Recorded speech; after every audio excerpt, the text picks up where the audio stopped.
It's exactly 7:15 and as designed, we start the program at exactly 7:15. For starters, ang program na ito ay ginawa natin because for the past several weeks, ito, pagpasok nitong January, ang daming request for team building programs from a lot of people. And I felt na when you talk to these clients or possible clients about their training needs, ang napapansin lang is that a lot of them don't know what they want when it comes to training programs. When it comes to team building, hindi masyadong alam kung ano ba talaga ang gusto nilang mangyari for the team building.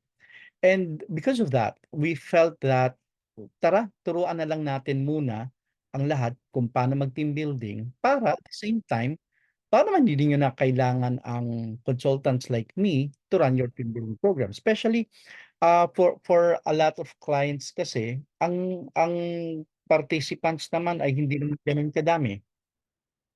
When I say hindi gano'n kadami, tipong mga limang tao lang yung mangangailangan ng team building or basta hindi hindi gano'n kalaki yung magiging class size and getting an external consultant to run a program will be, well, costly for the organization. Kaya sinabi namin, tara, gawa tayo ng isang training program.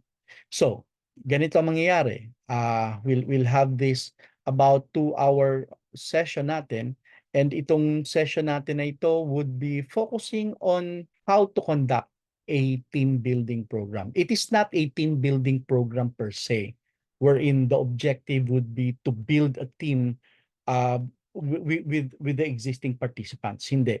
This is going to be a skills transfer para later on you will have the capacity to run your team building the team building programs yourselves. Because of that, palagay ko marami-rami yung pag-uusapan natin, simulan na natin yung tsismisan natin. Team building DIY edition. So do it yourself edition. Bago natin simulan, mas maigi siguro lagyan muna natin ng ilang mga importanteng bagay para mas maging effective itong training natin. So, some ano lang, helpful tips dito sa program natin.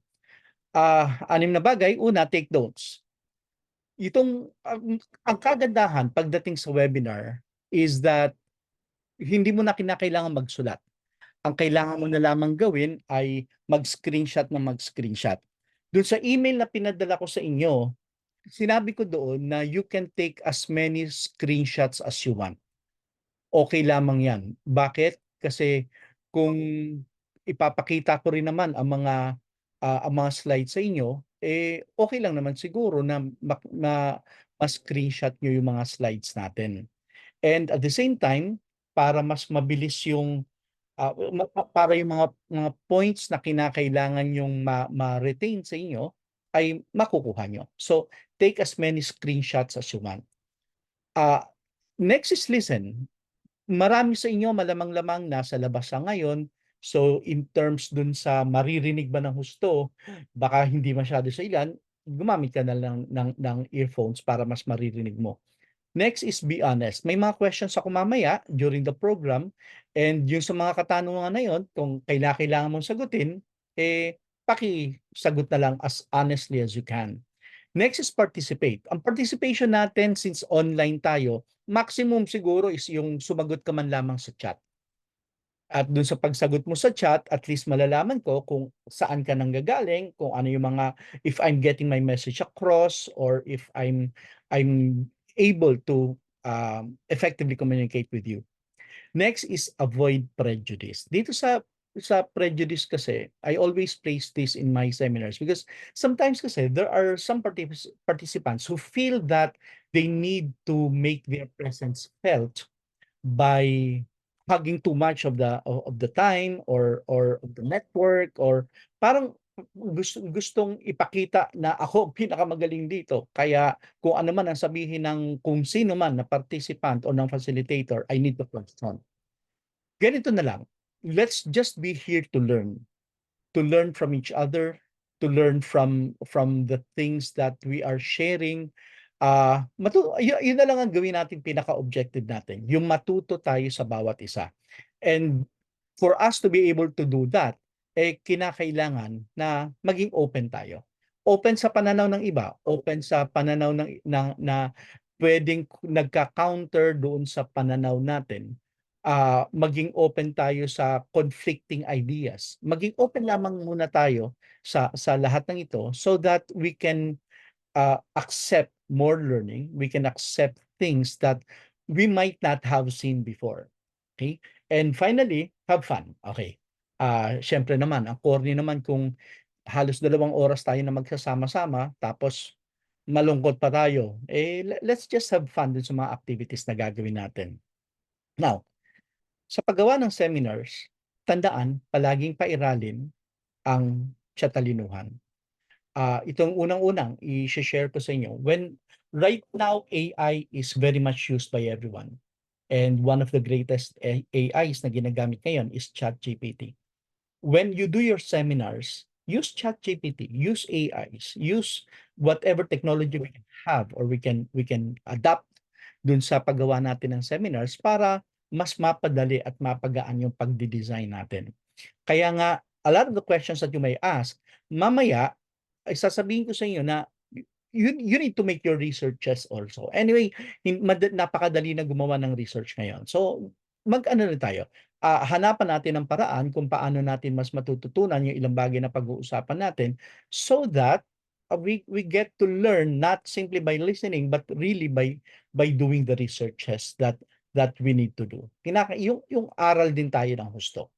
Now, papakilala ko muna yung company ko.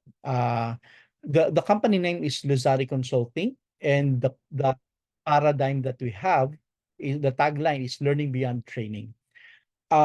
For a lot of people kasi when it comes to kung may gustong matuto sa mga tao nila, tatawag agad ng trainer, kakailanganin mo na mag-training.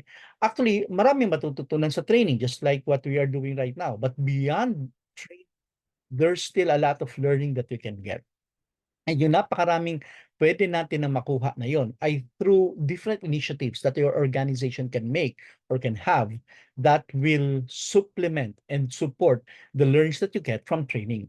Ang training naman kasi ano lang 'to isang pang jump start lang ito. But if you want to create a certain system or culture in your organization, kailangan beyond pa ng training ang gagawin niyo. Kaya sa amin, beyond sa training, we give advice also to halimbawa, may isang training na kinonduct, gusto naming ma-implement or mag-stay na matagal-tagal yung impact ng training program na ginawa, gumagawa tayo ng iba pang initiatives that will support the learnings na nakuha sa training program.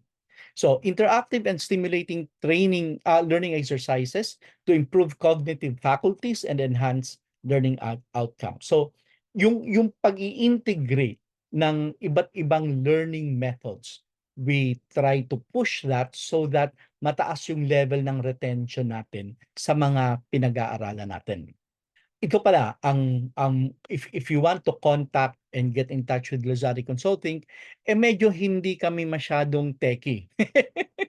Yeah.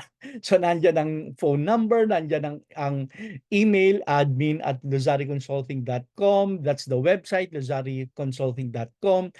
Dalawang FB natin, ang FB na Angel Luzari, yan yung FB profile, then the Angel Luzari page. Then we have a YouTube account, Angel Luzari channel, then TikTok na Angel Luzari, Twitter na Angel Luzari, and LinkedIn, Angel Luzari. So if you wanna contact us, if you wanna get in touch with us, pwede nating gamitin yung lahat ng yan para magkachismisan tayo. Kailan tinayo ang Luzari Consulting? Kung inabot mo ang cellphone na ito, ang Luzari Consulting ay na-launch nung time na ni-launch ang cellphone na ito. Sige nga, ilan sa inyo ang nakagamit ng cellphone na ito? Paki-type naman me kung nakagamit. Gamit talaga ha. Yung talagang ikaw yung meron ka talaga ito, hindi yung nakita mo lang o nandiyan lang sa cabinet ninyo. Yan. So maraming nagmimi, ibig sabihin marami dito, medyo kaedad ko. Hindi.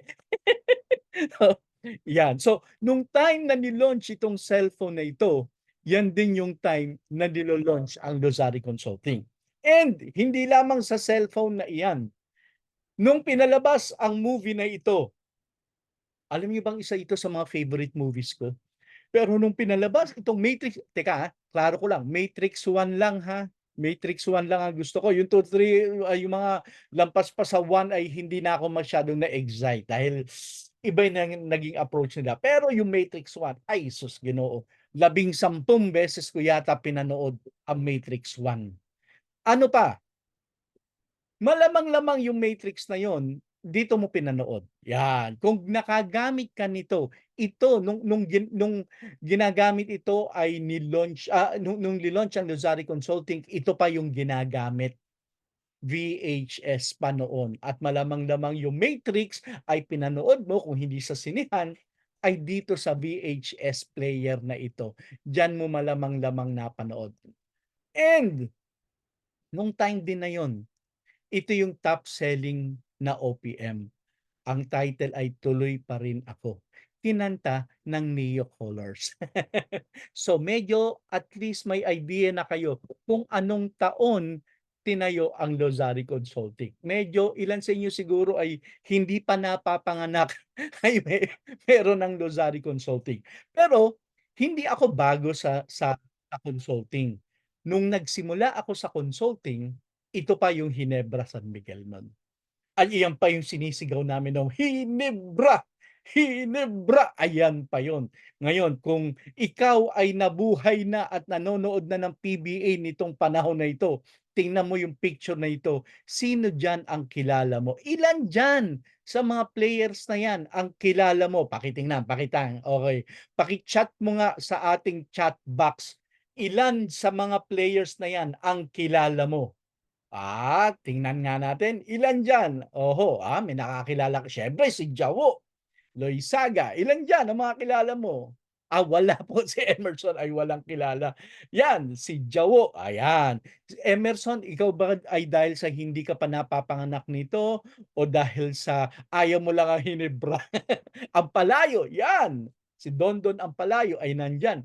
Actually, ang mga nandyan pa si JV Gayoso, nandyan din, at iba't iba pang mga players niyan. Not an avid basketball fan. Distrito, andiyan ba si Distrito? Andiyan ba si wala pa yata. Wala pa kasi itong picture na ito ay nakuha nung 1993. 1993 kasi ako nagsimula sa consulting. So, walang bilangan ha kung ilang taon na ako sa consulting ha. Basta alam mo na nagsimula ako sa consulting noong 1993 pa. Ibang-iba pa, ang gamit pa namin noon overhead projector pa. Yung ang bigat-bigat na nagpi-print out ka ng mga acetates na ang isa sa pinaka-iniingatan namin noon ay yung binder, tapos yung acetates dapat ilalagay mo pa sa acetate protector. Naku, kapag may mga protector ka nun, feeling mo, ang yaman mo na, ang ganda ng acetates mo, and lalo na kapag yung acetates mo ay colored. Naku, astig ka na nun. Kasi nung time na yon, ang ginagawa sa acetate kasi, piniprint using the printer. Yun pa lamang ang ginagamit noon. So, print yon sa printer, tapos syempre, black lang yun dahil naka ano to, yung powder lang naman ng ano nun, at yun na yung ginagamit ngayon para sa sa presentation. Yun yung mga panahon na yon. Okay. Now, ang Lozari Consulting, yung company na nagra-run nito ngayon, ay maraming mga training programs na na-conduct, okay? Ang competencies ng Lozari Consulting ay itong nasa kanan, Coaching for Success, yan, kung kailangan mo ng mga coaches. Neuro-linguistic programming, ito ang ganda nito. Ah, Medyo maraming tao kasi iniisip na, ay ang NLP, Neuro-linguistic programming, iyan ba yung nanghi-hypnotize? Hindi naman. Pero may mga ilang ilang concepts kasi at processes ang NLP na parang puwede mong sabihing, parang nanghi-hypnotize ka kasi may mga processes na hindi natin pag-uusapan ngayon. Managing change and adapting to change. Ito ay tungkol sa change pero coming from two different perspectives. Managing change comes from the perspective of the managers or the those who want to implement change. Yung adapting to change naman, ito yung mga naapektuhan nung change. Paano sila mag-a-adjust, paano sila mag-a-adapt. Then we have personal effectiveness. Kung meron kang team building, ang personal effectiveness naman is the person building. It is strengthening you. Pinapalakas ka, pinapatibay ka. Yung value system mo, ikinaklaro sa'yo para mas ma-implement mo siya. Then we have results-based management. Ito naiiba sa process-based management. A lot of people kasi are so accustomed to process-based na hindi na nakikita ang result. Parang sa ano natin yan, strat planning lang natin yan sa start ng taon. At the start of the year, may mga plano-plano tayo. Kunyari, ang target natin ngayon ay sales na 100 million. By the end of the year, dapat 100 million na tayo. Pagdating ng kalagitnaan ng taon, nung nagkaroon ng media review, eh dapat naka 50 na tayo, eh naka 30 lang. Anong kadalasan ginagawa ng iba? Aha, 30 lang pala kaya natin. So ibig sabihin, second half 30 uli, 60 lang pala kaya natin. Adjust natin ang goal natin. 'Yun ang maraming nangyayari at ilang beses ko na na-encounter. Ang results-based management, sinasabi, mag-focus ka dun sa result, hindi dun sa process. The things that you are planning for, yung mga gagawin mo, processes lahat yan. Pero ang target mo ay yung goal mo. So if you are not hitting your goal, you need to change not the goal, but the process. Next is motivating people.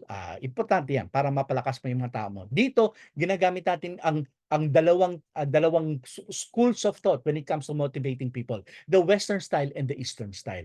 Kasi magkaiba ang style na kagustuhan natin sa pag-motivate sa atin. So dito, dalawang approaches ang ginagamit natin dyan. Next is conversational selling. Ito naman ay paano ka magbenta nang hindi ka nagbebenta. Dito ang tinuturo natin yan is paano ba yung nagkukwentuhan lang kayo, hindi niya napapansin, binebentahan mo na pala siya. What style of presentation that do you need to do or do you need to have for you to be able to successfully sell or present your products to your clients na madali sa kanyang mag-oo? Conversational selling. Kaya nga yun ang title. Through conversation lang. Then we have supervisory skills enhancement. Ito, ang dami yan. Meron yan 2 days, may 3 days, may 5 days, may 10 days. Depende sa pangangailangan ng kumpanya.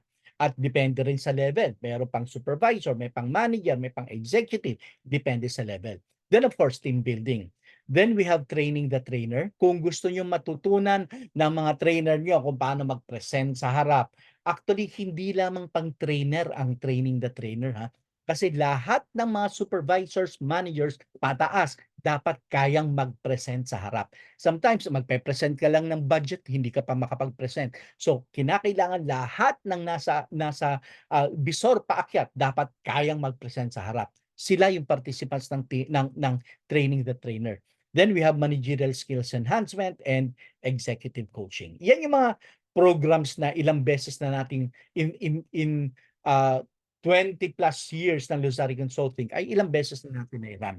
And ito yung ilan sa mga naging kliyente na natin. Ilan dyan siguro ay kilala nyo, ilan dyan ay hindi pa. Sige nga, ilan dito sa mga companies na nakikita nyo ngayon, ilan dyan ang kilala nyo? Isipin nyo lang. May umabot man ng 2, ng 3, ng 5, ilan dyan ang kilala nyo. So, yan yung mga nakasama na ng Luzari Consulting for the longest time. Okay, so pasukin natin ngayon. Team Building DIY Edition. Pasok tayo. Meron muna akong caveat.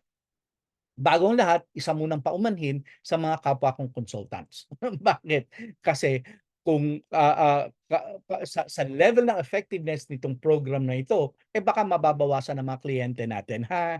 Kasi sila na magko-conduct ng sarili nilang training program, ha?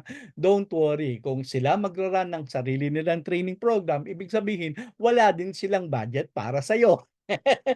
Kasi nakatipid tips ibig sabihin sila. So, don't worry, yung mga kliyente ng mga consultants, actually kasama ako diyan. Yung mga kliyente naman natin, don't worry, magpaparan pa rin naman sa atin sila. Magpaparan pa rin sa inyo. Pero ibigay na natin 'to, bigyan na natin ng skills yung mga lalo na yung mga organizations na hindi pa kaya yung kumuha ng external consultants. Okay.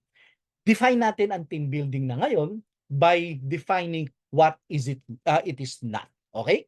So, ang team building workshop ay, ito tingnan natin. Kasi palagi nagtatanong, so ano ba yung team building? Okay, so ang team building ay hindi tagayan session, hindi 'to inuman lang. Bakit? Kasi ang daming team building na dinaan sa inuman na nung matapos ay naging awayan kasi nalasing na yung mga tao. So, hindi tagayan session ang team building. Hindi rin ito parlor games. Hindi ito nandiyan na maglalaro lang tayo na para tayo nasa Itbulaga o tayo ay nasa kay Pepe Pimentel. Hindi ito parlor games. Ito ay may games but hindi siya parlor games. Papakita ko sa inyo mamaya ano yung difference ng dalawa. Next, this is not a bull session. Hindi ito venue para mag-awayan lang tayo, maglabasan ng sama ng loob. Kasi yan yung mga ibang naririnig natin eh. Kailangan ilabas mo ang sama ng loob mo. Kaya babanat na ngayon ng team building. Hindi ganon. Bakit? O ito i-warning ko sa maraming mga magra-run ng team building ngayon at ilan sa mga bagong consultants natin. 'Pag mag-open ka kasi ng can of worms, kapag biglang sinabi mo, "Sige, ilabas niyo ang mga galit niyo sa isa't isa, mag-bull session tayo." 'Pag nilabas nila ang sama ng loob nila, kailangan mo siya mai-process, okey? Kailangang mai-process, kailangang maisara.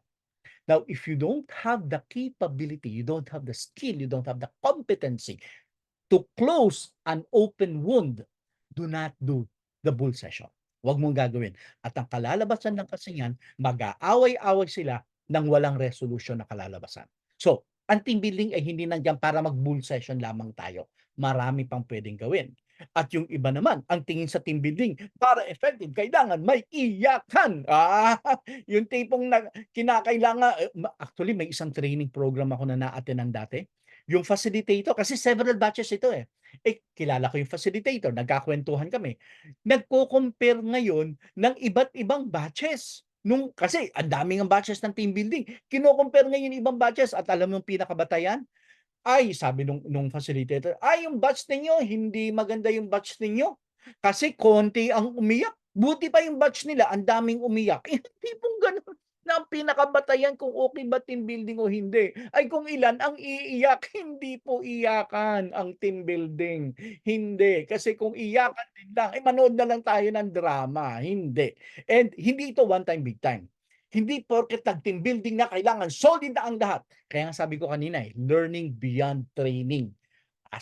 After the team building program, mamaya magbibigay ako ng mga tips sa inyo. Paano ba mapapa-lengthen yung impact, yung effect ng isang team building program. And finally, hindi to excuse para makalabas ng opisina. Yung iba kasi gusto lang makalabas ng opisina kaya team building kunyari. Hindi ito excuse para makalabas tayo ng opisina. Puwedeng lalabas tayo ng opisina para mag-team building, pero kinakailangan team building talaga ang gagawin natin. So, sino ang puwedeng mag-conduct ng team building workshop? Okay, ito ang importante, kailangan may right brain. So, when we say kailangan may right brain, ang brain kasi natin nahahati sa dalawa. We have the left brain and we have the right brain. The left brain basically is your creative, your logical brain. Ito yung naka-focus sa mga numbers, sa mga details, sa mga data, ito yon. Ito yung mas analytical natin na side ng brain. Yung right brain naman natin is the creative side. Ito yung nag-iisip ng mga bago, ito yung yung mas future looking, ito yung right brain natin. So, when you do the team building program, kailangan kasi mataas ang level ng creativity natin. Kaya kailangan may right brain yung magko-conduct ng team building. Pero paano ba natin malalaman kung tayo ay right brain or left brain? Mabilisan lang naman 'yan. Isang paraan ay ito, ang daming consultants dito, malamang pinagawa mo na ito. Iganon mo lang yung kamay mo. Ganon mo lang ngayon. Yan, ganyan mo lang. Okay. Tapos tingnan mo, ano ba yung nasa ibabaw ng daliri? Yung kaliwang thumb ba o yung kanan na thumb? Ngayon, kung kaliwang thumb, ibig sabihin right brain ka. Kung kanang thumb ang nasa ibabaw, ibig sabihin left brain ka. Bakit ganon? Because the right side of your brain controls the left side of your body. And the left side of your brain controls the right side of your body. Magka-X yan. Except yung dito sa taas. Right at right yan. Left at right, left dito. So, kung ikaw, ang left thumb mo ang nakaibabaw kanina, ibig sabihin ay right brain ka, puwedeng makatulong na, isa ka sa pagte-team building. So, paki-type niyo nga, sino sa inyo ang left thumb na ang nasa ibabaw? Paki-type, ano nasa ibabaw mo, left or right?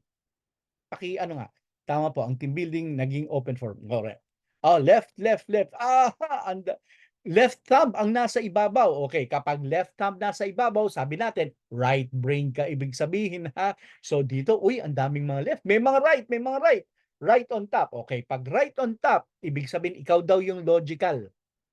Okay, ikaw din daw yung matalino, yung right thumb ang nasa ibabaw. Pag left thumb daw nasa ibabaw, kayo naman yung mga malalakas ng sex appeal. Okay, so ayan lang yung hatian natin ng left brain at ng right brain natin. What we'd like to happen simply is that when we do team building sessions, it has to be driven by creativity. Okay, it has to be driven kasi ang team building ay humuhulagpos.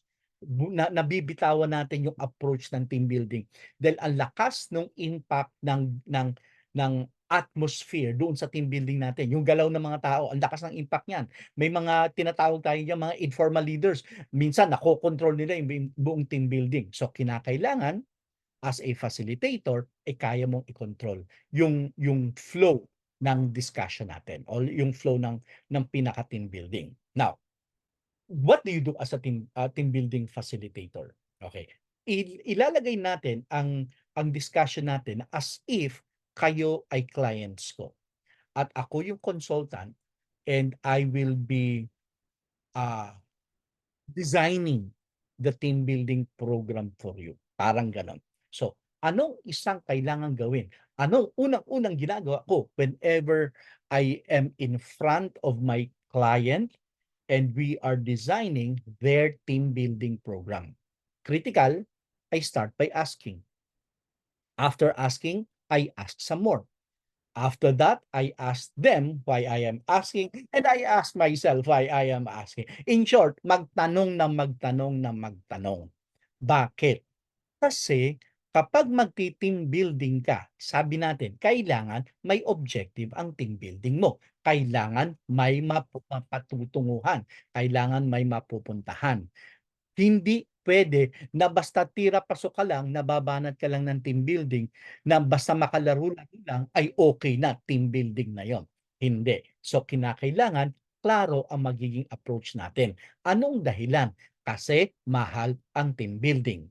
Kahit walang facilitator, kahit kayo-kayo na lamang mag-team building ninyo, mahal pa rin yan. Bakit? May pagkain na kasama dyan, may venue na kasama dyan, tapos lahat kayo ay wala sa trabaho. So in terms of output and productivity for that day, may pagbaba sa productivity. May cost yun, opportunity cost ang tinatawag natin doon. So we need to make sure that the team building program that you will be conducting ay may saysay for the organization. That's why you need to drill in. You need to ask a lot of questions para malaman mo ano nga ba talaga ang kinakailangan ng kliyente mo na bibigyan mo ng team building. Why do you need to conduct a team building workshop? Isa ito sa mga madalas na tinatanong ko sa mga kliyente ko. I ask them this.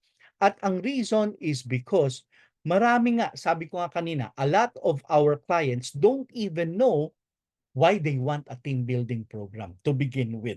Kaya sa akin kasi, since I'm always coming nga, dahil nag-two ways na ako pagdating sa team building eh. Ako ay naging client na before at ako ay facilitator. So as a client, alam ko magastos eh. Kaya ang tinatanong ko as a consultant, tinatanong ko sa kliyente ko, kailangan mo ng team building. I-prove mo sa akin instead of me proving to them that they need the training program para may business ako. I ask them, baligtad, why do you need me? Why do you need a team building program? Why do you think a team building program is what you need right now? Kasi nga, minsan na iiba-iba. May isang kliyente ako dati. HR department sila. HR lahat ito lumapit sa akin. Sabi sa akin, Angel, ano naman, pa-conduct naman ng team building para sa amin. So, para malaman ko kung ano yung pangangailangan nila sa team building, tinanong ko, why do you need me? Sagot sa akin, kasi Angel, may away-away sa department ko. Away-away daw sila. Tinanong ko, ilan kayo? 11. O ano yung away-away? Sa ngayon kasi merong 3 factions. 3 factions, 11 katao, lahat ay taga-HR, may 3 factions. Sus Ginoo! Iniisip ko, totoo ba itong naririnig ko na ito? So, I asked yung pinaka-head ng HR, sabi ko, "Can I interview your people? Can I talk to them?" Tinanong sa'kin, "Oh, why do you need to talk to them?" Sabi ko, "Kasi gusto kong malaman kung pagdating nung team building natin, ang dadalhin ko ay yung PowerPoint presentation ko o magdadala lang ako ng patpat, paluin ko na lang kayo't magtumino na kayo." Sabi ko gano'n sa kanya. Bakit? Kasi imagine 11 katao, 3 factions, iisang kwarto lang sila, isang department lang sila. And you know what happened?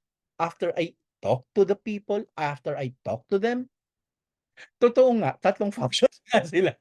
Grabe, yung tipong ganitong style, kunyari halimbawa lang, tayo ay 5 sa kwarto, ang ka-faction ko 3 dun sa 5. So ang gagawin ko magla-lunch. Tatawagin ko, "Uy, tara lunch tayo." Yung tatawagin ko lang at invite ko lang sa lunch yung mga kasama ko sa ano, sa grupo. Yung hindi ko kasama hindi ko iimbitahin sa lunch. Gano'n yung style nila. Ay sus Ginoo, madugo itong grupo na 'to. So nag-team building kami nag-team building session kami and at least I knew ano yung pinanggagalingan kasi nila. Kaya naman pala kasi tiningnan namin at dun sa structure nila. The structure itself kasi is challenged. Challenged in what sense? Their organization kasi is global. And yung global nila, although lahat sila ay HR, they were reporting directly to the global HR individually. So yung sa Comp and Ben reporting to the head ng regional Comp and Ben, yung learning and development to regional. So lahat sila reporting pataas doon sa regional.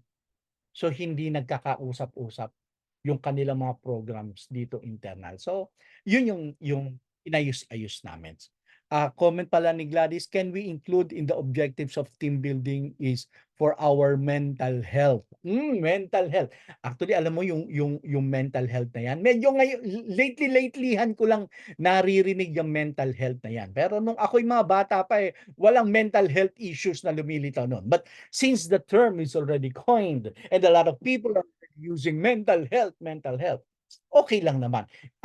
Ang team building kasi, makikita niyo mamaya, isa sa mga reasons ng kung bakit nagte-team building ay lilitaw yung sa mental health na yan. Nakaka-relax din naman kasi tayo. May time din para lumabas, pa-relax-relax din naman tayo. So, with that, nakakatulong din naman sa mental health yung ginagawa natin na team building. So, yun yung tanong, why do you need to conduct a team building workshop? So, kung ikaw magti-team building sa sarili mong kumpanya, yun din ang kailangang isipin mo, hindi porket hindi ka external consultant ay hindi mo na itatanong 'to. Tanong mo rin sa inyo 'yan. Bakit natin kailangan ng team building? Ano ba ang kailangan natin? Ano bang mahihita natin when we conduct or if we conduct a team building program? Okay, ito ang madalas na naririnig ko. Hindi lang ito yung lahat ng naririnig ko, pero ito ay madalas na naririnig ko. Bago lang kasi yung team, kaya kinakailangang mag-team building para magkakilala. Malamang-lamang naka-attend ka na ng ganyang team building, magkakilala. Pangalawa, ay may away-away kasi. Parang yung kinuwento ko kanina na 3 factions, 11 lang naman sila. Kasi may away-away, kailangang mabuo sila. Gusto namin one company. Kaya gano'n-gano'n ang peg nito. Next, may gusto kaming i-implement. Yan yung mga nababanggit. Next, yearly kasi ito. And since yearly, team building kada taon, kaya tara, team building tayo. And next, reward namin sa kanila. If they did a good job, if a certain goal of the organization was met, sige, i-reward natin sila. Yung kaninang sinasabi sa mental health, medyo nakalink dito. Ngayon, kapag naririnig natin yan sa client, kapag marinig mo yan sa client, at ako rin, kapag naririnig ko siya sa client, it is not enough for me to accept immediately na ayan na yan. kailangan pang magtanong uli. Kaya nga sabi ko kanina, asking some more. So kapag sinabing bago kasi yung team, okay, ano ang bago sa team? Bago ba dahil bagong buo lang yung team? Bago ba dahil may mga bagong members? Bago ba kasi nandiyan na yan dati pero expand yung team? Bago ba kasi bago yung nilagay nating pinaka-team leader niyan? How do you define bago? Ano ang bago? Kasi your outline will be dependent on what bago is.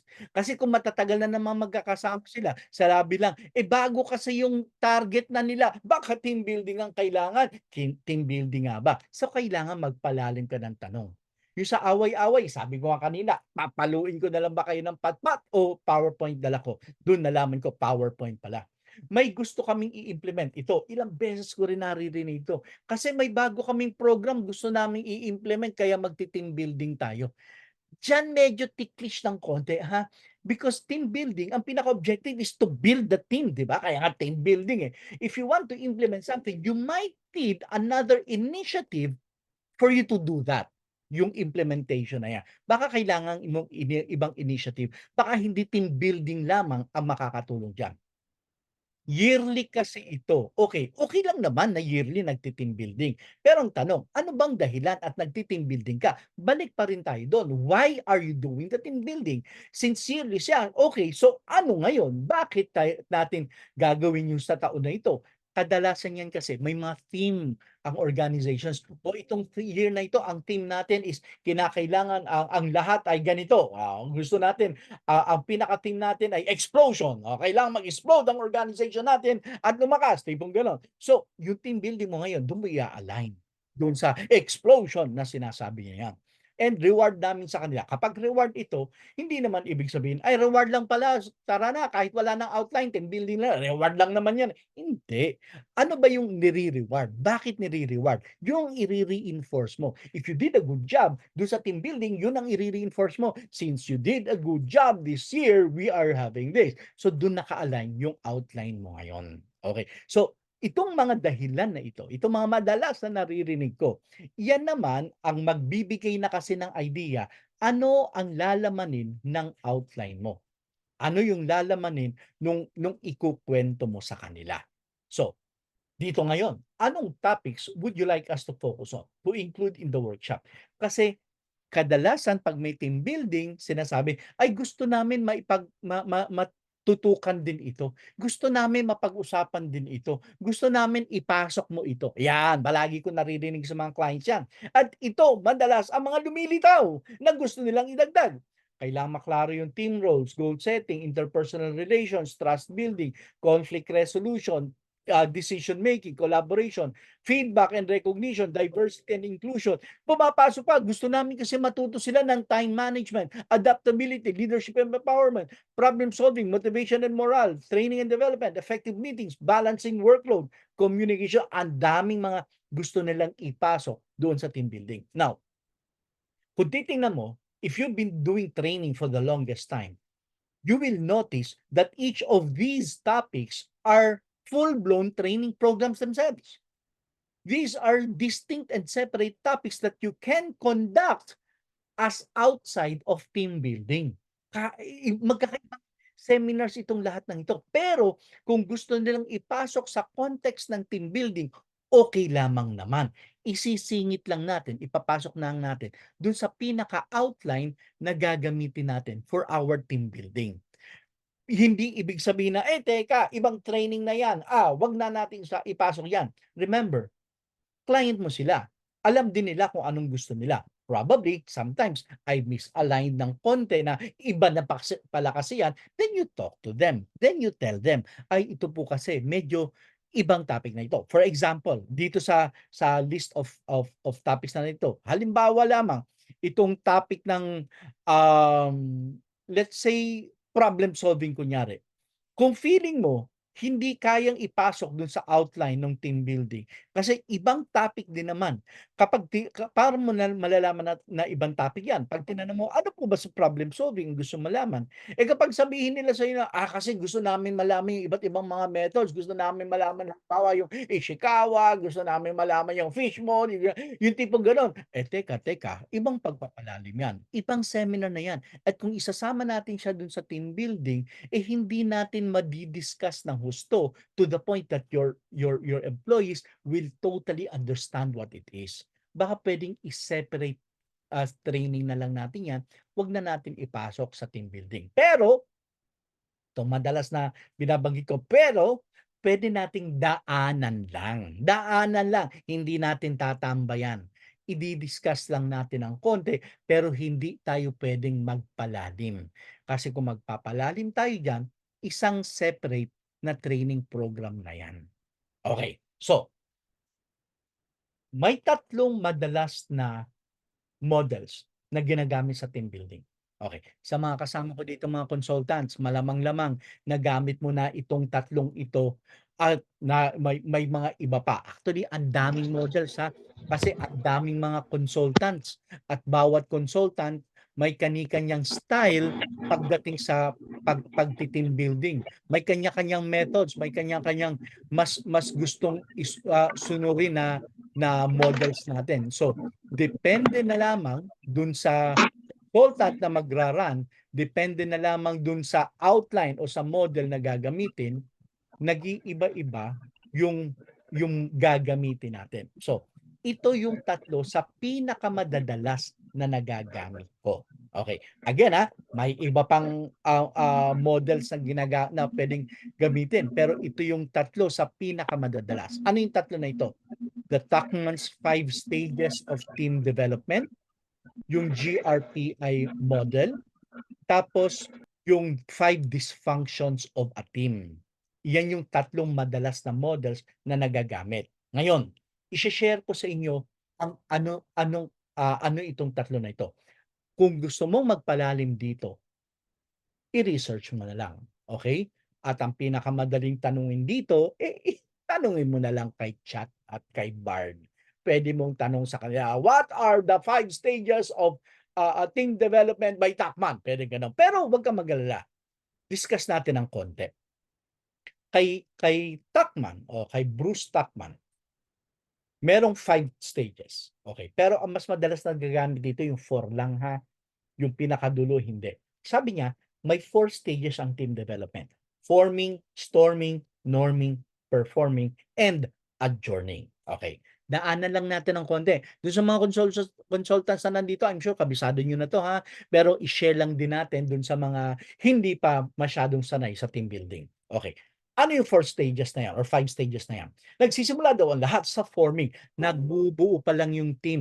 Nagkakakilala pa lang tayo o nagkakasama-sama pa lamang tayo. At dahil nabubuo pa lang tayo, nagfo-form pa lamang tayo, ang tawag nga dati dito, tawag namin dito is the honeymoon stage. Sa honeymoon stage, since bagong kasal pa lang, okay pa ang lahat, happy-happy muna ang lahat. So, dun sa forming stage, hindi pa kayo magkakakilala masyado. Nagpapakilala pa lamang kayo sa bawat isa. You don't have clear goals yet.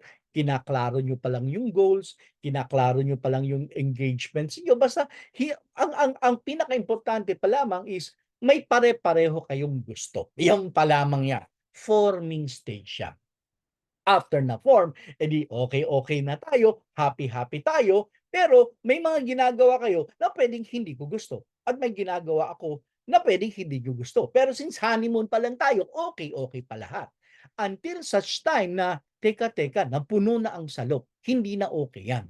Papasok yung pangalawang stage, which is the storming stage. Sa storming stage, we are putting our foot down already.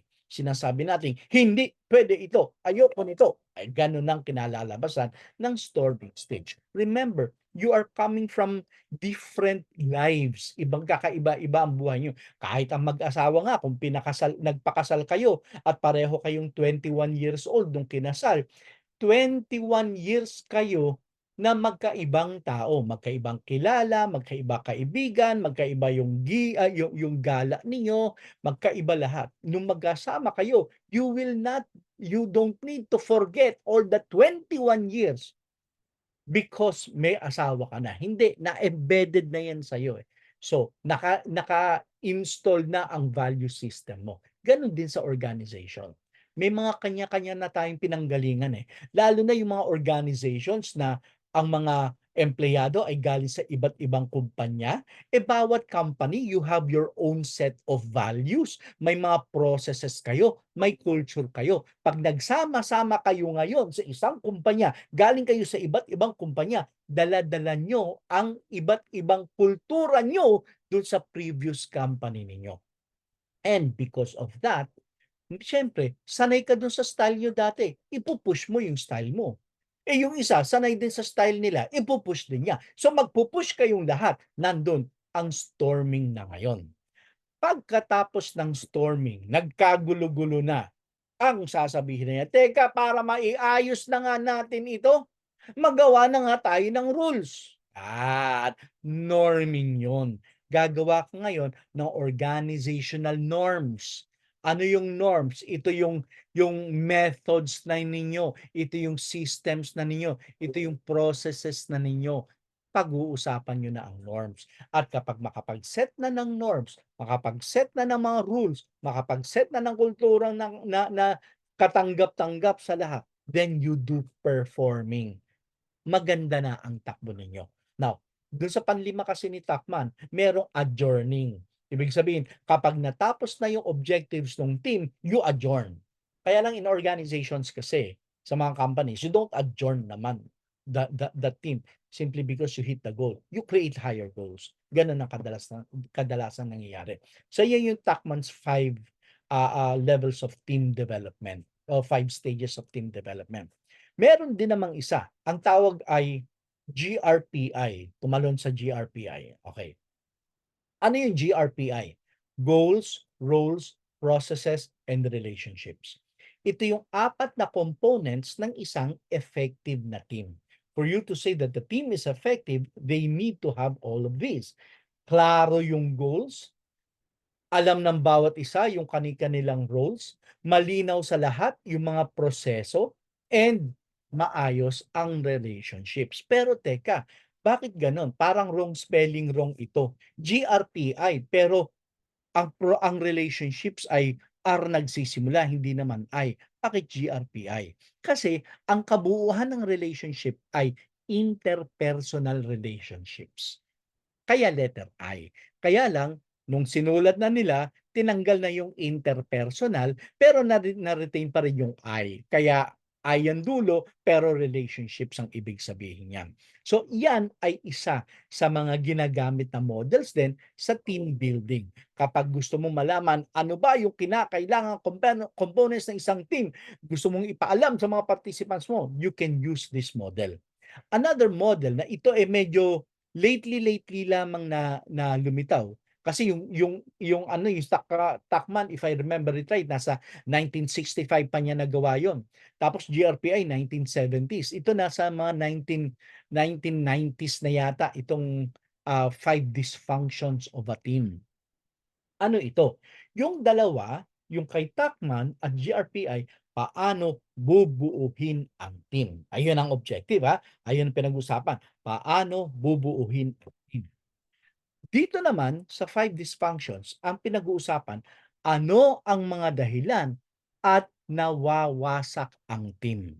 Yun naman ang tinitingnan dito. Bakit naghihiwa-hiwalay ang bawat isa? Bakit nagkaaway-away? Lalo na for organizations kapag 'di ba sinabi natin kanina sa Takman yung storming, the second stage. Alam niyo bang about 70% ng naitayo na kumpanya, mga 70%, kapag dumaan sa storming stage, nalulusaw yung kumpanya. Pagdaan sa storming stage, away-away na ang lahat, hindi na na-move forward pa. Pagdating sa storming, nalulusaw. So, dito sa 5 dysfunctions, yun yung tiningnan. Ano bang mga dahilan at nagwawatak-watak yung team? At 5 yung sinabi dito. Una, pinaka-base, baka walang trust. Kasi kapag walang trust, anong nangyayari? If there is absence of trust, I will simply say yes to whatever is agreed upon. Hindi ako masyadong magiging engaged diyan sa discussion na pinag-uusapan natin. Since I don't trust you, I don't know what you are doing, I don't know what you are capable of doing, magsasara ako. Hindi ako magiging open sa inyo. Kumbaga yung I will keep my cards close to my chest because I don't trust you. Because there is no trust, there is going to be fear of conflict. Ito yung pangalawang stage. Bakit may fear of conflict? Kung walang trust, bakit hindi nag-aaway? Because I don't know nga your capabilities eh. Ayokong awayin ka. Baka kasi may mga kilala ka sa taas ng organization na malakas pala, hindi ko alam what you can do. So I will fear conflict. I will not question you. In fact, I will simply say yes to whatever you want. A lot of people sinasabi na, "Aha, okay naman lahat, lahat nga nag-a-agree." Hindi lahat ng porket nag-a-agree ang lahat ay okay na. Baka nag-a-agree lang sila kasi ayaw lang nila ng debate, ayaw lang nila ng discussion. Sige na nga, oo na nga, oo na. Ano pa gusto mo? Sige, oo na yan lahat. Yan ay mga maririnig mo if there is fear of conflict. Now, ito ngayon, if inoohan mo lang ang lahat, bakit? Kasi nga wala kang trust. Ang lilitaw ay yung pangatlo. There's lack of commitment. Why will I be committed to that goal? Why will I be committed to those set of activities if umuo lang naman ako? At bakit umuo lang ako? Kasi nga wala akong tiwala sa inyo. Kaya I will not have the need to be committed doon sa kung ano man ang napag-usapan natin. And kapag may lack of commitment, papasok yung pang-apat, avoidance of accountability. Huwag mo akong sisihin diyan. Bakit? Kasi umuo nga lang ako dun eh. Wala naman akong pakialam diyan eh. Kaya walang sisihan. Huwag niyo akong ituturo. Hindi ko kasalanan yan. Hindi ako yan. You avoid accountability. And kapag nandun sa level ng avoidance of accountability, papasok na yung panlima. Wala akong pakialam sa results. Makuha yan o hindi, wala na akong pakialam. Basta, okay lang. So ito yung 5 dysfunctions of a team na binabanggit. At itong 5 na ito ay for some organizations, lumilitaw ito ng hindi nila napapansin. Kaya nga kapag nagko-conduct ako at itong ginagamit ko, meron akong parang questionnaire diyan na malalaman mo, ano diyan sa 5 yan ang pinaka nagiging challenge talaga ng team. Okay, so may 3 tayong models na puwedeng gamitin ha, yung 3 na yon, yung kay Tuckman, yung Tuckman stages ng team development, yung GRPI, at ang GRPI naman is kung ano yung components ng isang effective team at yung 5 dysfunctions of a team. Ngayon, ang tanong, ano diyan ang gagamitin natin? Okay, dun sa madalas kong naririnig, may away-away kasi. Away-away ba yung nauna? Ito pa muna, bago kasi ang team. Kung bago kasi ang team, tanong ko sa'yo ngayon, ano dun sa 3 na model ang magandang gamitin? Okey, puwede mo namang gamitin yung lahat ng 'yan, pero anong pinakamagandang gamitin para sa'yo? Sa tingin mo, ano dito? Tacman, GRPI, o yung dysfunctions? Ang sinasabi ng kliyente, bago kasi ang team. Ano diyan sa 3 ang gagamitin mo? Pakisagot mo nga diyan sa chat natin. Tacman for them to understand the process, Tacman, mga Tacman. GRPI, o may sabi na GRPI, Tacman, A, okey, A. B, Tacman, okey. So ayan, yan ay mga puwede nating gamitin. Kung titingnan niyo, maraming sumagot ng Tacman. May ilan na sumagot ng GRPI, pero wala pa akong nakikita na sumagot ng 5 dysfunctions. Bakit? Tama yung train of thought niyo. Kasi hindi pa lilitaw ang dysfunctions kasi nga bago pa lang yung team. Bago pa lang. So hindi pa lilitaw yung mga challenges nila. Kaya magandang gamitin Yan, ay yung sinabi ni Miracle, A, kay Dena Rose, GRPI, kay Gladys, GRPI Tacman, puwedeng gamitin pareho 'yan. Puwede rin ang dysfunctions kung ang pinaka-approach mo sa kanila ay ito ang iiwasan niyo, puwede rin naman. Pero kung mas malumanay na outline ang gagamitin mo, maganda either Tacman or yung GRPI ang gagamitin mo. Okay, ngayon naman, ito yung unang naririnig narinig ko, bago kasi yung team. Ngayon, dun sa pangalawa na naririnig natin, ang isagot niyo naman dito is 1, 2, or 3. Ayun naman ang ita-type niyo sa chat box, 1, 2, or 3. Ang sinabi kasi ay may away-away kasi. Kung may away-away kasi, ano dun sa tatlong puwedeng gamitin? Number 1, Tacman; number 2, GRPI; number 3, 5 dysfunctions. Hmm. 2 or 3, 5 dysfunctions. Aha, aha, okey. 3, C. Kita mo may letter baka yung kanina pa yung letter C na yun. Okey, number 3, okey. Away-away, puwedeng sa 5 dysfunctions ang gagamitin mo diyan. Okey, bakit? Kasi titingnan natin, ano ba dito sa 5 dysfunctions na ito ang pinaka nagiging dahilan diyaan sa away-away na yan. Okey, so magandang gamitin ang 5 dysfunctions. Tanong, puwede bang gamitin din yung unang dalawa? Actually, sabi ko nga, puwede ang lahat ng 'yan. Kaya lang, depende sa kung paano mo siya ifa-facilitate. Pero kung ako ang tatanungin mo, pareho ang sagot ko sa sagot ninyo. Babanat ako diyan ng 5 dysfunctions of a team. Ngayon, kung gagamitan ko 'yan ng Tacman, ang iha-highlight ko yung stage number 2, which is the storming stage. Baka kaya away-away kasi nasa storming kayo. Ngayon, kung away-away kayo dahil nasa storming kayo, paano susolusyunan 'yan? Kailangan pumunta kayo sa susunod na stage, which is norming. Okay, puwedeng gano'n yung approach or puwedeng nag-aaway-away kasi hindi klaro ang goals, kasi hindi klaro ang roles, kasi hindi klaro ang processes, kaso gulo-gulo yung relationship. Puwede rin naman 'yon. Kaya nga puwede itong lahat ng ito. Pero kung ako ang gagawa, ako yung sinabihan ng kliyente, lamang-lamang, number 3 din ang gagamitin ko. Okay, ABC na naman tayo, ABC. May gusto kasi kaming i-implement, may gusto kaming bagong ipagagawa sa kanila, kaya namin kailangan ng team building. Ano diyan ang gagamitin nating outline? Oho, tingnan mo, ito ngayon ang takbuhan ng ating site. Ano yon? Since may sagot na tayo kanina na Tacman, sumunod ang sagot natin ay dysfunctions, kaya tingnan mo ang sagot natin ngayon ay letter B naman, kasi yan na lang ang hindi pa naisasagot natin. Okay, okay din naman yan. Tama din naman yan, inom lang konti.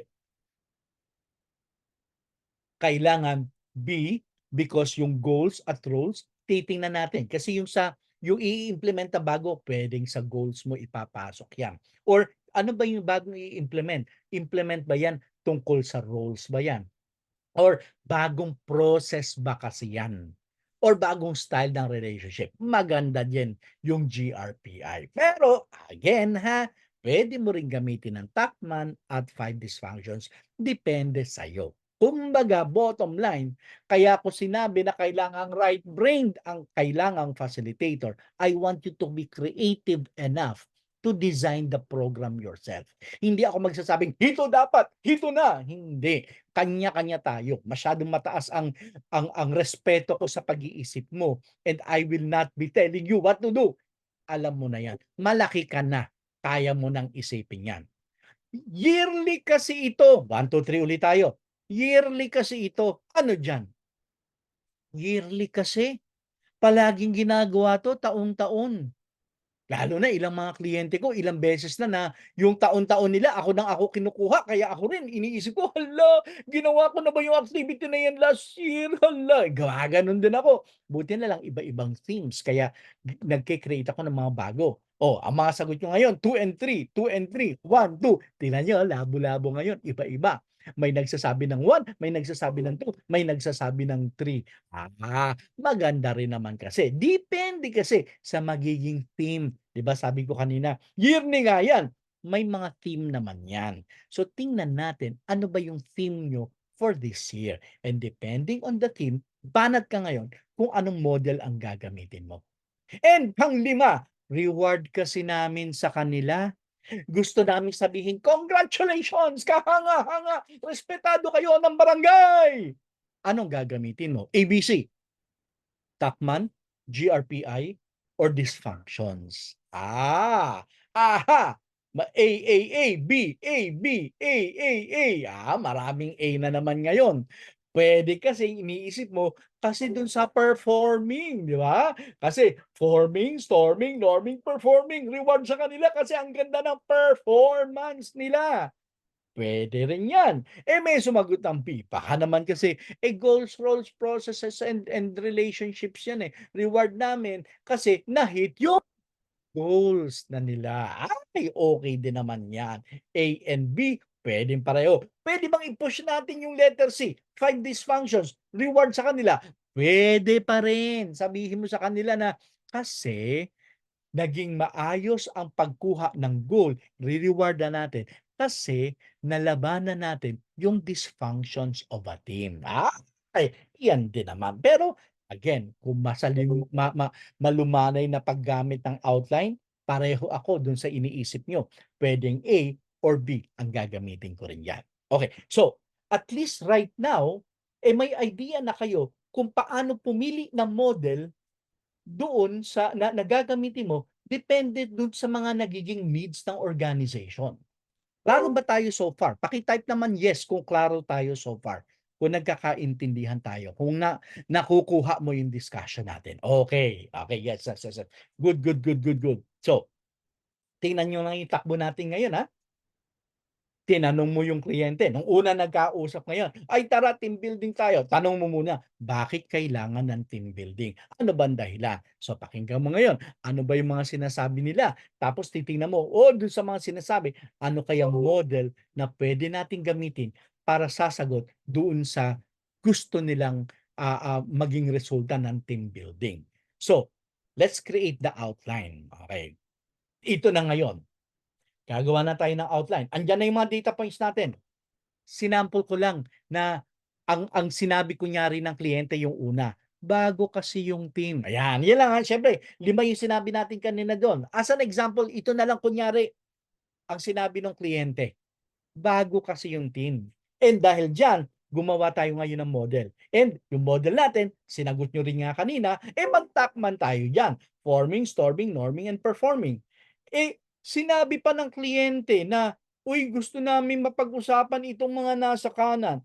Itong yung sa team ano team relationships na 'yan, yung, team roles na 'yan, responsibilities, goals. Gusto namin mapag-usapan pa yung mga 'yan." So, anong gagawin natin ngayon?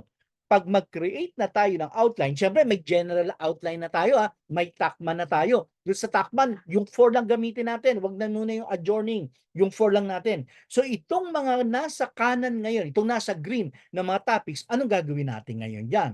Ang pinaka, next step natin diyan ay isaksak na natin ngayon yung team roles. Saan kaya papasok 'yan? Sa forming, storming, norming, or performing. Yung goal setting, saan kaya papasok yan? Sa forming, storming, norming. Yung mga nasa kanan na yan, saan natin yan isasaksak dito sa 4 na stages ni Tacman na sinasabi natin.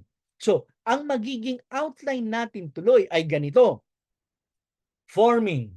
Under forming, ano yung mga subtopics na nandyan? Susunod, storming. Tapos ano yung mga subtopics na nandyan? Susunod, norming, subtopics, performing, subtopics. So anong kalalabasan nun? Itong mga topics na nasa kanan ngayon ay ipinaloob natin sa pinaka-model natin. In so doing, when we discuss all of these things on the right, merong outline tayo na nabuo. I've seen kasi so many team building programs na ang binanatan lang ay yung mga nasa kanan at nag-hodgepodge na lang. Basta okay, ito na ngayon, tapos ito naman, tapos ito, na kung titingnan mo yung connection sa bawat isa, ay hindi mo mai-link. Remember, whenever you do a training program, not only for team building, but for all training programs, your outline has to have rhyme and reason. Kinakailangan may dahilan yung outline mo. Hindi yung basta maglalapag-lapag ka lang diyan na parang naglagay ka lang ng Post-it at pinagsama-sama. Hindi puwedeng basta mekos-mekos lang 'yan. Kinakailangan maayos yung magiging flow. Kasi ito style ko lamang naman ito. Ang style ko is whenever I do the training program, whatever training program it is, malinaw sa back of my mind what the outline is. Kaya alam ko yung magiging takbo. Okay, 3 things to consider 'pag magti-team building tayo. Venue, participants, and time. Sa venue, gaano ba kalaki yung venue? Ibig sabihin niyan, yung venue ba ay maluwag para may mga activities tayo sa loob or sa labas or gaano ba kalaki yung venue natin? Yung location, maraming team building, "Ay tara team building tayo, one day team building." O saan ang venue natin? Tugigaraw. Ay sus Ginoo, transpo pa lang yan ang layo-layo na. So kung maiksi lang yung oras mo for your team building, humanap ka na ng malapit-lapit na venue. Kasi ang importante naman ay yung seminar itself, yung workshop itself. Don't spend too much time sa travel time. Unless, dun sa travel time pa lang, may activities na kayong ginagawa. Okay lang yun na ma-maximize nyo. Pero kung magta-transportation lang naman kayong lahat, papunta dun sa venue, baka gusto nyo mas malapit-lapit. Pero kung ang reason nyo naman ay gusto na kasi namin talaga mag-relax ang lahat, pwede namang malayo-layo. Iksian mo yung sa pinaka-workshop part. Yung sa malawak-lawak na part ay magre-relax-relax muna tayong lahat. Indoor ba o outdoor? Ang kadikit niyan ay weather. Tanong mo sa client, ano bang gusto yung session natin? Indoor ba o outdoor? Meron kasi na ang gusto nila ay indoor pero ang init naman dun sa indoor, kailangan mong lumabas or ang ganda-ganda ng outdoor. Nasa beach kayo, ang ganda-ganda, tapos mag-i-indoor kayo, napaka-KJ naman ang facilitator niyan. Gamitin mo naman yung outdoor. Ngayon, kung puro outdoor naman, umulan, kailangan ready ka for indoor. Kaya sa akin, pag panahon ng tag-ulan, yung outline ko, yung set ng activities ko, dalawa. May pang-indoor, may pang-outdoor. At sinasabi ko yun sa client ko. Sabihin ko sa kanila na, ito yung activities natin. Pero kapag umulan, papasok tayong lahat, ha? Bakit? Ayaw naman natin na matapos yung team building natin, solid-solid nga lahat, sabay-sabay naman na ospital. Ayaw naman natin yon. And ang challenge hindi sa tag-ulan lang. Summer ngayon, ay naku, may team building akong ginawa last year sa Subic. Subic kami, tanghaling tapat. Siyempre ako, since alam ko ang nasa 150 plus kasi yung participants namin. So 150 packs, di ang dami. Ilang team sila nun.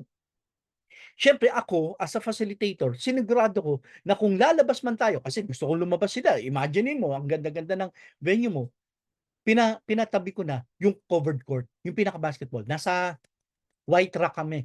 So sinabi ko na, yung covered court, kinakailangan, gagamitin natin yan.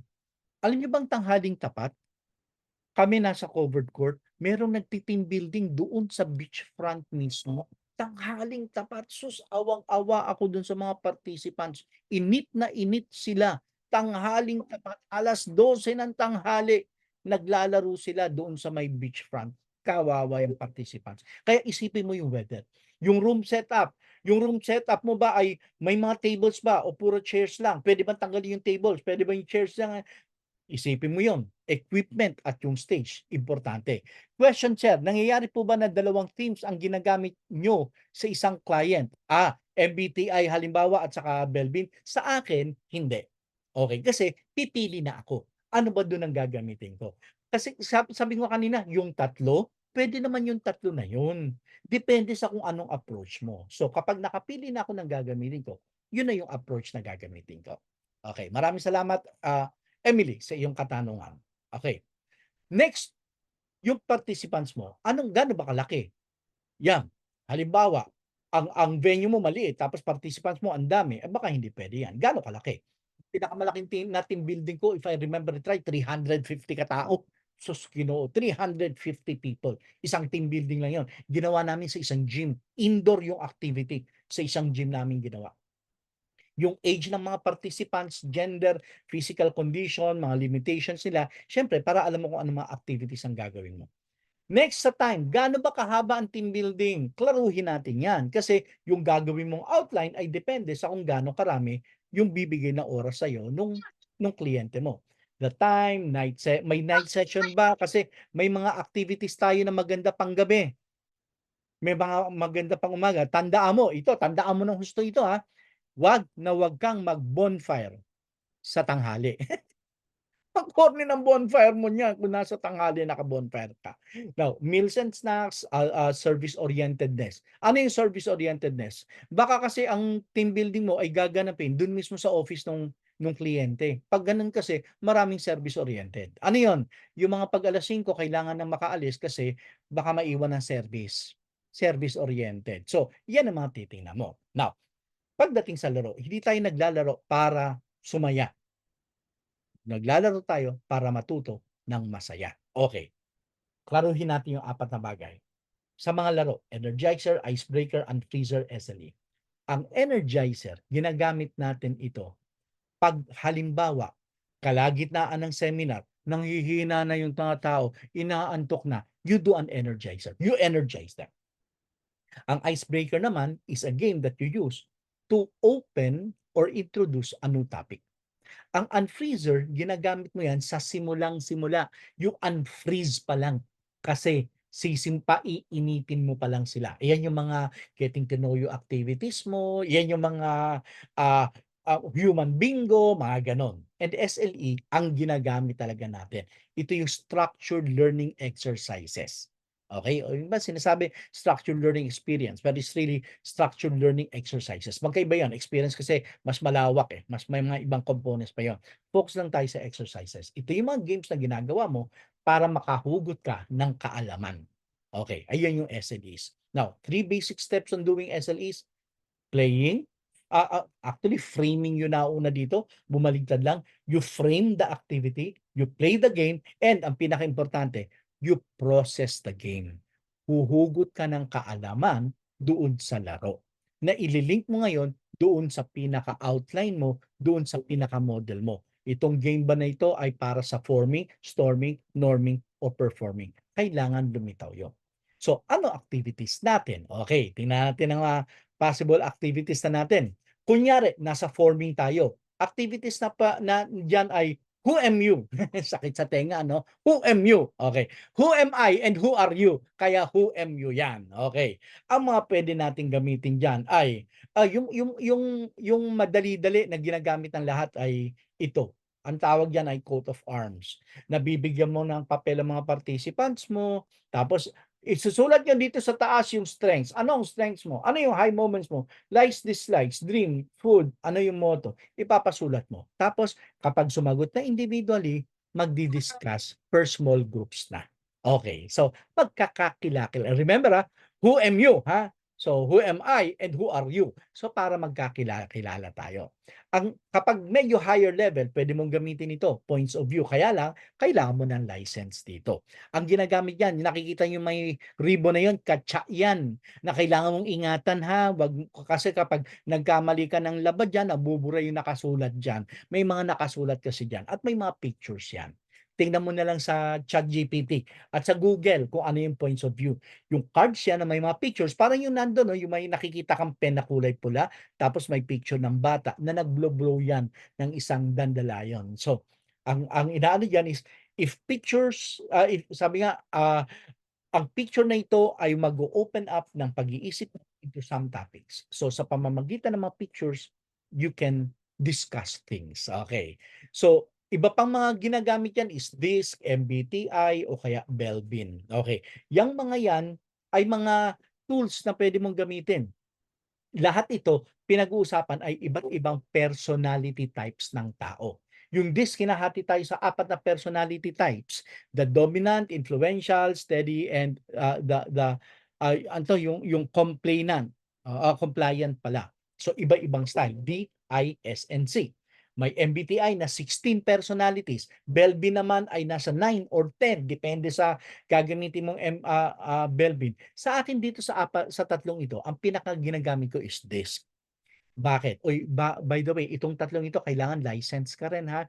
Although may mga mare-research ka naman tungkol dito na kung gusto mong gamitin mo, bahala ka. Pero may license na kasama ito. Ay, marami namang mga similar to this. Ang gusto ko dito ay this. Bakit? Sa do'n kasi sa Belbin at sa MBTI, ang dami mong iisipin, eh. Ang daming iba't ibang personality types, lalo na sa MBTI, INFP, ESTJ, yung mga gano'n, mga 4 letters pa ang personalities. Hindi mo masyadong maintindihan yung sa sarili mo pa lang iintindihin mo na. Eh, paano pa yung sa team mo? Hindi mo sila makikilala kasi ikaw pa lang hirap ka ng intindihin ang sarili mo. Samantalang sa DISC, 4 lang, eh. DISN sila and madali intindihin ng mga tao. Isang madali din ay ang Rorschach. Ito may nakita nga akong, cards dati dito. Nabili ko yung mga cards, 12 cards na mga ganyan din, inkblot, tapos sa likod yung description. Ang Rorschach kasi ginagamit talaga ito sa psych, sa mga testing. At ang paggamit dito, papakita lang sa'yo yung inkblot, tapos ang tanong sa'yo, "What do you see?" Yung mga inkblot na yan, "What do you see?" And depending on what you see, may description kung anong personality mo. So, pwede mong gamitin din itong Rorschach na ito. Pero ang pinakagusto kong ginagamit ay itong sa isang style, yung BATSI ang tawag. Ang BATSI ay hinahati tayo. Ano 'to, ang, paki-screenshot na lamang ito, screenshot mo ito, gawin mo ito mamaya, okey? Ah, 'Pag ini-screenshot mo 'to tapos binaril mo yung QR code na yan o in-input mo itong nasa baba, ang kalalabasan kasi niyan, dadalhin ka dito. Ito yung personality mo. Now, dito madaming details yan, hindi tayo magpapalalim diyan. Ito lang ang tututukan natin, yung natal chart. Pero ang mga laman niyan ay ito, makikita mo, ang dami niyan. Tapos meron pang ito pa, tapos meron pang ito, tapos ito. Eh, diyan kasi ginagamit namin yan sa ibang paraan. Pero ang gusto ko lang sa team building dito ay itong natal chart. Itong natal chart kasi, ito kasi Eastern way of doing a personality test. Yung sa iba kasi, lalo na yung mga American style or Western style, mga words, eh. Nagkakaproblema kasi ako sa mga words, sa vocabulary. Hindi naintindihan ng Pinoy yung iba sa mga words na yun, eh. Kaya dito, ang aalamin lang ay yung birth date at birth time mo or yung birth date mo lang. 'Pag i-plot mo yun, lilitaw na ito sa'yo. At batay dito, lilitaw ang iba't ibang personality types mo. So titingnan mo lang itong nasa taas. Yan, ang tawag diyan ay yung pinaka-day master mo. Ito water. Dito naman tinitingnan instead of DIS or C, dito naman elements. Ano yung elements? Fire, earth, metal, water at saka food. So 5 personality types 'yan at yung 5 personality types na 'yan ay may iba't ibang mga descriptions din kung sino ka. Yan. Ikaw ay puwedeng paumanhin, baka hindi niyo na-screenshot, puwedeng ikaw ay isang wood, yan ang personality ng wood. Puwedeng ikaw ay isang fire, personality yan ng fire. O puwedeng ikaw naman ay earth, o puwedeng ikaw naman ay metal, o puwedeng ikaw naman ay water. So, 5 personality types yan. Kung sa disk ay 4, dito ay 5. Pero ang gusto ko kasi dito, yung pagma-match ng 5 personality types. Water at fire ay hindi pwede magsama sa isang organization or sa isang team. Bakit? Because the water personality type, which is creative, which is outward looking, ang fire naman kasi is very passionate. Minsan, yung passion ng fire ay nagkukulit masyado sa creativity ng water. Ang water kasi since creative siya, minsan ang tagal mag-decide and ang passion ng fire ngayon naiinip sa tagal ng decision ng water. Kaya meron silang disagreement. Yung water ay hindi rin okay sa earth, yung earth ay sa wood at wood ay sa metal at sa fire. Iba-iba yan, ginagamit ko yan 'pag sa team building. So mina-match-match yung bawat isa.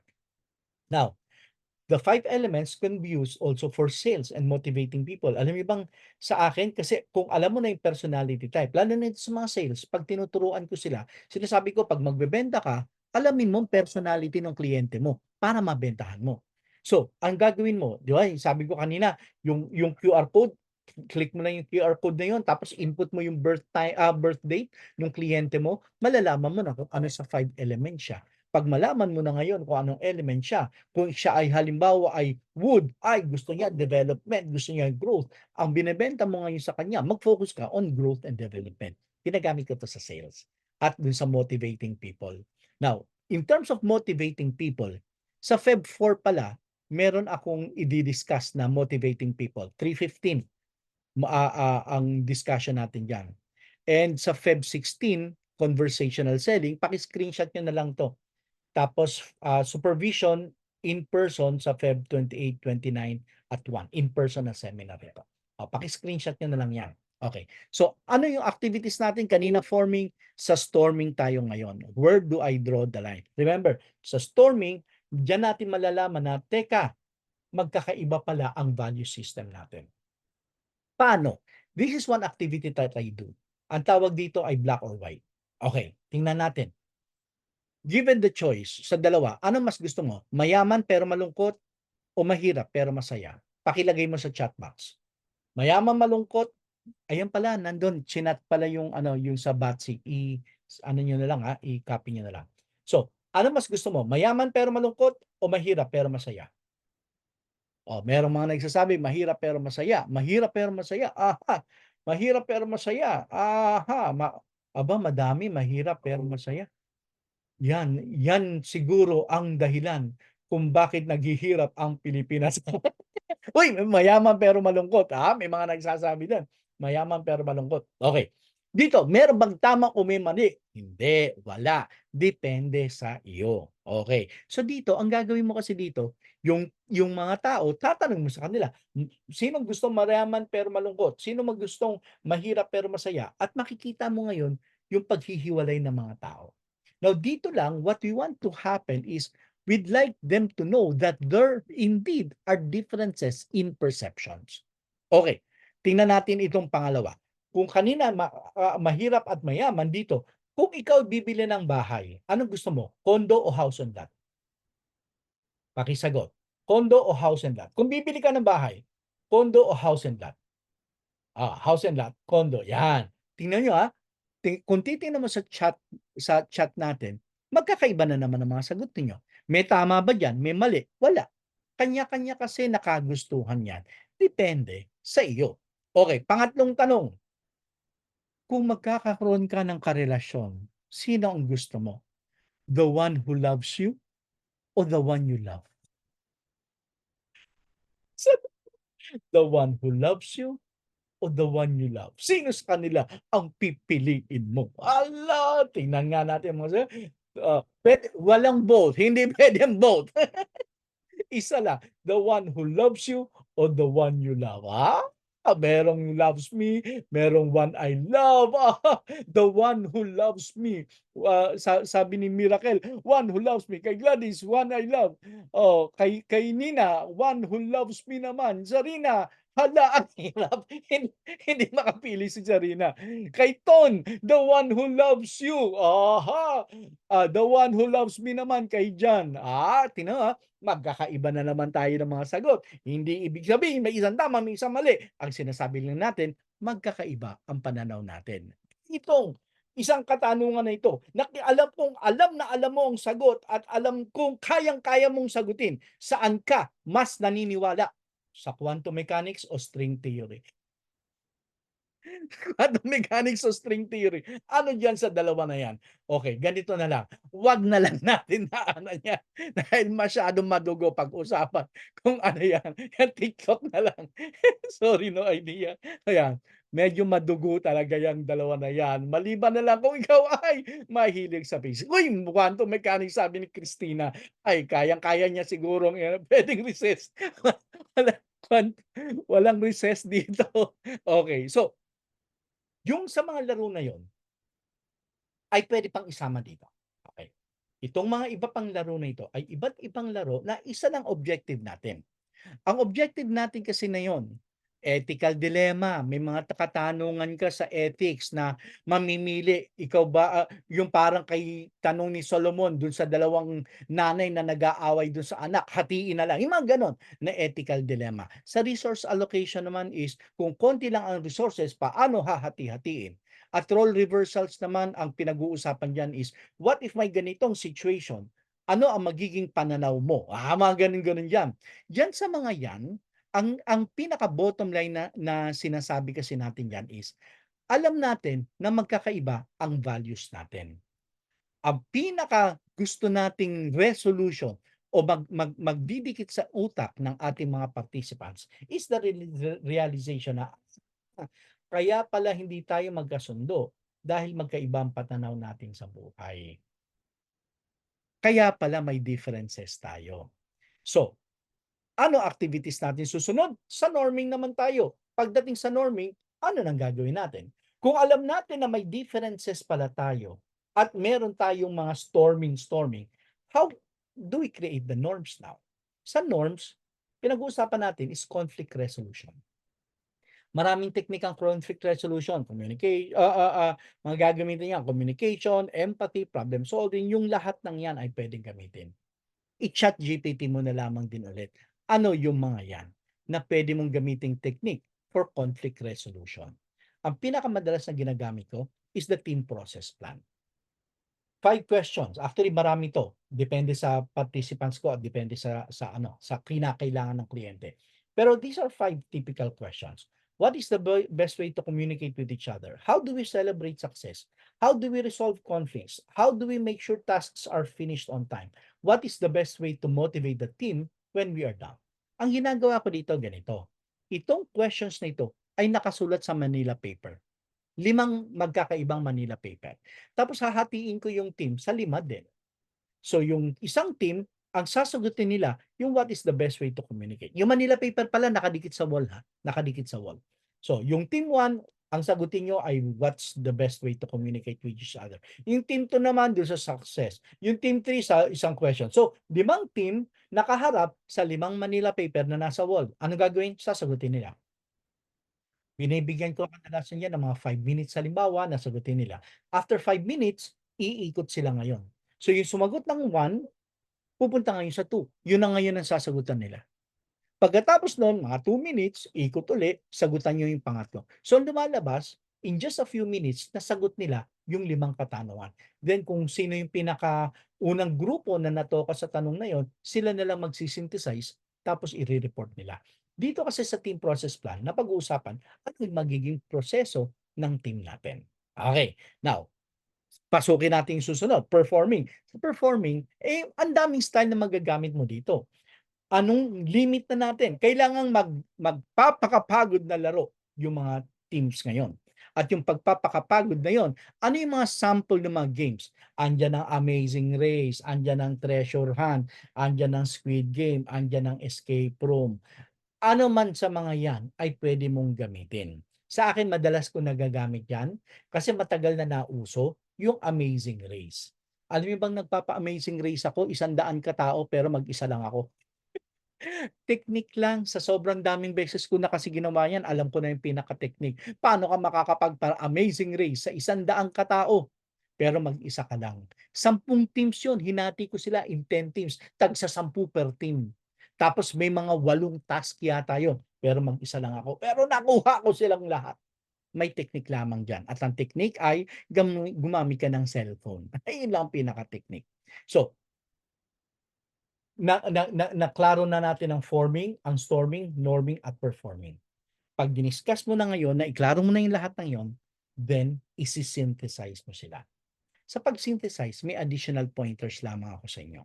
At ano yung mga pointers na yon? Bago pala yung sa pointers, kung gusto mo pala kung okay lang sa'yo itong program na ito, so far ba, okay ba yung nagiging discussion natin? Sa tingin mo ba nakakatulong sa'yo itong discussion natin? Pa-yes naman kung nakakatulong sa'yo. Okay, yes, yes, yes. Yan, good, good, good, good. Yes. So, kung gusto mo pa itong mga discussions na ganito, if you want more programs like this, post ka naman ng reaction. Dito sa ginawa natin ngayon, mag-post ka naman ng reaction at feedback dun sa FB page ko. Yung FB page yan, makikita nyo, Angel Lozari page. Yeah, maglagay ka naman ng ano diyan, mag-reaction. And kung gusto niyo ng certificate, I can give you a certificate. Pero may request din ulit ako. Sa certificate naman, 3 tasks mo. Una, mag-comment ka, nagko-comment ka naman sa FB page at i-follow mo na rin yung FB page. And may YouTube kasi tayo. Subscribe ka naman dun sa YouTube at click mo na rin yung notification bell. Tapos mag-screenshot ka, i-send mo sa akin yung messenger na nagawa mo itong 3 tasks na ito. Bakit gusto kong sumama ka sa YouTube? Kasi sa YouTube, andiyan yung marami ko pang mga videos on different seminars. Yan o, ang falls ni Pedro, yan. Paano mag-create ng holistic life? Life hacks, 5 hacks to overcome imposter syndrome. Marami kang mga videos diyan na so far kung titingnan mo nasa 357 subscribers pa lang, dagdag ka naman. Tapos pakita mo sa akin. Then, diyan ko rin kasi pino-post yung Monday learning habit natin at saka yung life hacks. Ano yung Monday learning habit? Ito ay habit pang Monday. Book discussion series yan. Every 7 p.m. ng Monday. Ito na yung mga na-discuss natin na libro. Master Key to Riches, 7 Habits, 21 Laws, 1 Minute Manager. Actually, yung 48 Laws of Power. Yung Sun Tzu dinidiscuss ko ngayon. Every Monday sa ngayon, dinidiscuss ko yung Sun Tzu, Warcraft. Ito yung Art of War. So, kung gusto mong matuto kung paano gamitin ang Art of War sa business, attend ka ng Monday Learning Habit. Every Monday yan ng 7 p.m. At nandyan din yung life hacks natin. Ito mga short lang ito. 5 hacks to leading through change, 5 hacks to overcome imposter syndrome, 5 hacks to achieve work-life balance. So mga life hacks natin yan. So nasa YouTube lumalabas yan. So para makita mo rin yung ibang mga videos pa natin. And again, yung schedule natin, Feb 14, 3:15, Feb 16, 7:15 p.m., motivating people, conversational leader, and supervision. Ang supervision, if I'm not mistaken, basta sa isang hotel sa Ortigas natin gagawin ito. 3 araw na seminar yan from 9 a.m. to 4:30 p.m. So that's Wednesday, Thursday, Friday. Bigay ko na lang yung details sa'yo sa either sa, tingnan mo sa Facebook or sa email, isa-send ko sa'yo. Okay, so ito yung additional pointers natin. When you do team building programs, take as many pictures as you can. Take ka ng madaming pictures. Bakit? Hindi lang for documentation. Kapag matapos kasi ang team building, kung ano man ang ginagamit nyo for communication sa mga grupo niyo, sa mga tao niyo, sa organization niyo, pakita mo yung mga pictures. Pwede ngang hindi isang bagsak lang yung lahat ng pictures eh. Pwedeng paunti-unti yung iba't ibang pictures. So that kung ano man yung level ng excitement, ng happiness, ng engagement nila during the program, marirelieve nila sa pamamagitan ng mga pictures. Kung kakayanin nga gumawa ka ng video, ay mas maganda ang video. May mga kliyente ako, gumagamit pa nga ng drone para kapag outdoor, may talaga naka-drone na gano'n na nakikita yung lahat. Ang saya. At kapag ginawa na ngayon ng video yon at ipine-play dun sa mga nag-attend ng team building, malaki na itutulong sa kanilang lahat. Next is yung scoring. Sa scoring, medyo ticklish ako dito. May dalawang perspective kasi ako pagdating sa scoring sa team building. Ang daming team building kasi hinahati sa teams. Kayo ang team red, team blue, team green. Okay lang naman yon. Kung okay na yung team. Meaning, konting challenges lang. Kaya lang kasi, kung malaki pa yung challenges ng team, lalo na ang challenges ay yung away-away, tapos nag-group-group ka pa, parang ini-strengthen mo yung paghihiwalay ng team eh. Pero paano ka magkakalaro ng laro? 'Di ba ang laro ay mga team games 'yan. Paano ka maglalaro? Ibahin mo doon sa scoring. Paano yung scoring? Instead of every member of the team being from that group for the entire duration of the team building, this is what I do. Kung ikaw ay kasama sa team 1 ngayon, kunyari 3 teams, 1, 2, at saka 3. Nanalo ang team 1. Ang team 1 may 3 points. Team 2, pumangalawa, may 2 points. Team 3, pumangatlo, may 1 point. So, 3 points, 2 points, 1 point. So, lahat ng members ng Team 1 will get 3 points each. Lahat ng members ng Team 2 will have 2 points each. And lahat ng members ng Team 3 will have 1 point each for that particular game. The next game, labo-labo ulit. Bagong teams na naman ito. At dun sa bagong teams, di bago na naman ang kasama mo. Bago na naman ang kalaro mo. Bagong kasama mo sa strategies. Dun sa baguhan na yun, pagdating sa scoring, kunyari team 1, dun sa bagong team yung team 1 ang nanalo, lahat ng members ng team 1 may 3 points each. Kung mangalawa ay team 1 ngayon, team 3, o di lahat ng members ng team 3 may 2 points each. So ang kalalabasan, pagdating sa score, ang score nyo nga per team, pero bumabagsak yun sa individual scores ninyo. So anong pinaka-essence nun? Kung ikaw ay magiging mataas ang score mo kung palagi kang kasama sa winning team. At magiging kasama at kaya ka mataas ang score kasi malamang nakakapag-ambag ka doon sa team para manalo.